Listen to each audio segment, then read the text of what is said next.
As promised, part 2. On September 18th, Marcus continued, another $1,800 for security equipment. But there was never any new equipment at the center.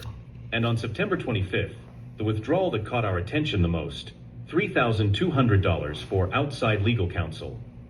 Marcus paused dramatically, his eyes sweeping the room. But Grandma Dorothy never hired any outside lawyers. She always handled legal matters herself, with the help of lawyer friends who worked pro bono. The people in the jury box began to lean forward, paying closer attention. What had started as curiosity was turning into something much more serious. "Dr. Richardson," Marcus said, turning to the prosecutor, "did you verify that these companies that received the payments actually exist?" Richardson hesitated. It was a simple question, but he hadn't done this basic verification. "The investigation focused on the administrator's responsibility," he replied defensively. "I see," Marcus said with a maturity that was disturbing. "So you assumed that Grandma Dorothy was guilty without investigating who actually stole the money." Each new question from Marcus revealed glaring gaps in Richardson's investigation. The prosecutor was beginning to realize that he had completely underestimated the situation, building a superficial case based on prejudices about an elderly black woman managing public funds. But what Richardson didn't know was that every strategic question Marcus asked wasn't the result of luck or childish intuition. For months, the boy had meticulously studied every aspect of the case, with a determination fueled not only by his love for his grandmother, but by the absolute certainty that the system would try to destroy yet another innocent black family. Each new revelation only strengthened something inside Marcus that his oppressors couldn't see, a silent force fueled by the very injustice they sought to impose, as if each act of contempt were writing its own sentence of defeat. "And there's something strange about these transactions," Marcus continued, pulling another envelope from the folder. "They were all signed by Grandma Dorothy, but she never signed any of these." Marcus showed several sheets comparing signatures. "I learned about handwriting analysis at the public library. Even a kid like me can see they're different. Look, Grandma's real signature has softer strokes, and these are done with really heavy pressure." Richardson rolled his eyes dramatically. "Now we're going to accept handwriting analysis done by a child? That's absolutely ridiculous."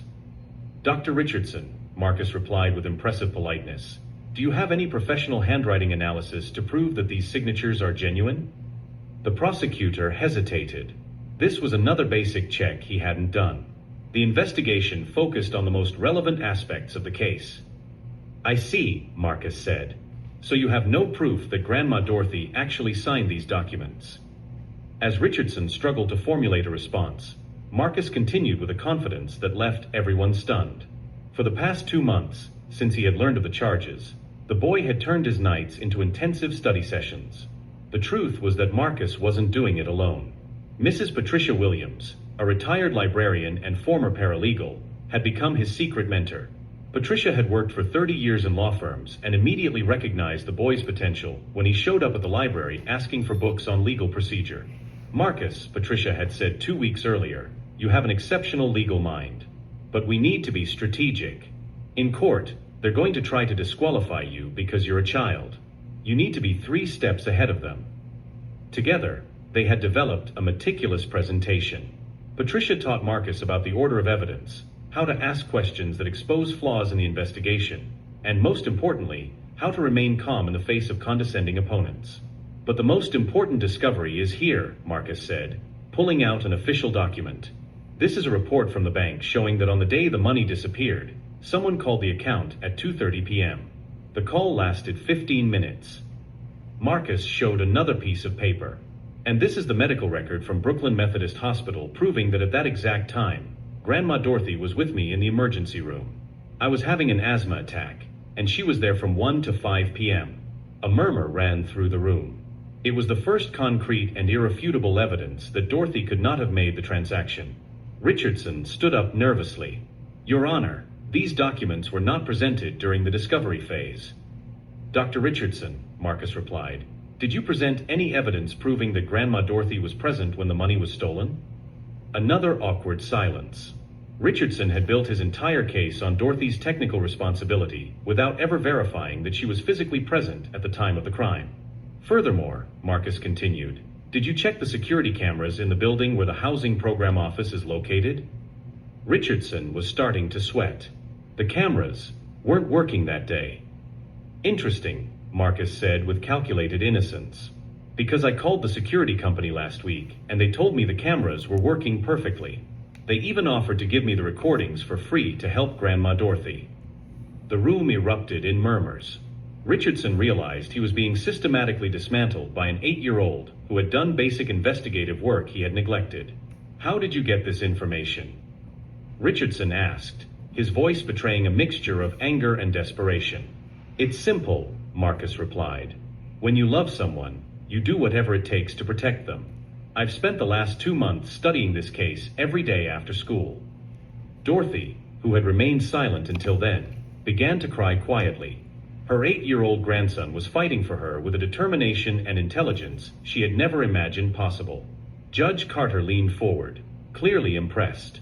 Marcus, how did you learn to organize evidence like this? Mrs. Patricia from the library helped me. She worked in law offices for 30 years and said that everyone deserves a fair defense, even when they can't afford one. Richardson realized he had completely underestimated the situation. This wasn't just a desperate child trying to save his grandmother. It was a strategic duo that had investigated the case more thoroughly than his own team. But I have one last piece of evidence, Marcus said, his voice growing more serious. The most important one of all. He took a sealed envelope from his briefcase. Inside this envelope is proof of who really stole the money from the housing program. Grandma Dorothy and I discovered the truth, but we wanted to give the real culprit a chance to confess first. Marcus looked directly at Richardson. Doctor, would you like to withdraw the charges against Grandma Dorothy before I open this envelope? Richardson hesitated. He had built his career on the conviction that he was always right, but now he faced the possibility that he had accused an innocent woman based on prejudice and negligent investigation. For a moment, as Marcus held the sealed envelope in his small hands, everyone in the courtroom felt they were about to witness something extraordinary. But anyone watching closely could see that it wasn't nervousness that made the boy's hands tremble slightly. It was the contained power of someone who was about to rewrite not only his own history, but that of everyone in the room. Richardson hesitated, sweat beginning to form beads on his forehead. I can't drop charges based on blackmail from a child. Marcus calmly opened the envelope and removed a digital recording. Dr. Richardson, do you remember this phone conversation from September 15th? He pressed play. Richardson's unmistakable voice echoed through the room. Tony, I need you to speed up this case with the old woman on welfare. It doesn't matter if she's guilty or not. My conviction rate can't drop before the Attorney General's election. A deafening silence fell over the courtroom. Another man's voice answered on the recording. Rick, are you sure? What if they find out we didn't investigate properly? Who's going to find out? It's a poor old black woman against me. The jury's already decided before they even walk in the room. The faces on the jury contorted in expressions of shock and revulsion. Richardson turned pale, realizing that his career had just been publicly destroyed. This is inadmissible. Richardson shouted, standing up abruptly. That recording was obtained illegally.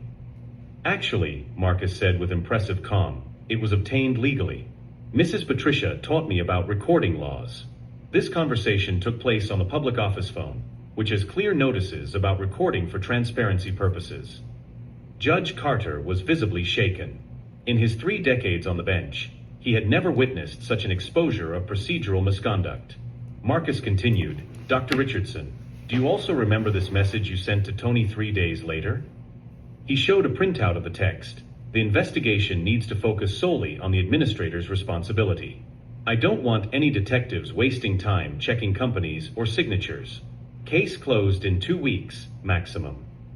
Indignant murmurs rippled through the courtroom. Jurors looked at each other with expressions of disgust. Richardson's conduct was not just negligent, it was deliberately corrupt. But the most important evidence, said Marcus, is in this document. He showed a bank statement. This is Dr. Richardson's personal account statement. On October 2nd, 3 days after Grandma Dorothy was charged, he received a deposit of $25,000 from a shell company. Richardson tried to speak, but his voice came out as a desperate whisper. That's The same company that received some of the fraudulent payments from the housing program, Marcus added.